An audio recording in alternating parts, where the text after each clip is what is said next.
Qarang, ro'za tutmaganmisiz? Tutganman. Tutganmisiz? Sizga bitta taklif beraman. Agar ro'zangizni hozir ochsangiz, suv beraman. Bitta taklif. Mana shu qo'limga telefonni berib yuboraman. Biroz sovg'a qo'raman.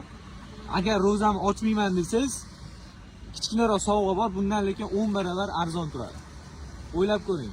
Men sizni majburlamayman, biroz taklif qilaman. Bitta iPhone'li bo'lib qolasiz, bir kun ro'zingizni ochib olganingizga. O'ylab ko'ring. Bitta ko'ring telefonni mana holatini. O'zi iPhone'ingiz yo'q bo'lsa kerak-a? Yo'q. Mayli, necha bir kun tutmasam hech nima qilmas. Ochaverasizmi? Ochamiz. iPhone muhimmi shunda? iPhone kerakmi? iPhone'im yo'q-ku. iPhone'li bo'lib olaman. Ertadan tutib ketaveraman deysiz-da? Bo'ldi, mana qarang lekin. Men sizga prosta taklif berdim. Men sizni majburlamadim. Menga ham bo'ldi. Ha, sizga. Lekin o'ylamagan, kutmagandim lekin sizdan. Shunaqa. Mayli, sog' bo'ling.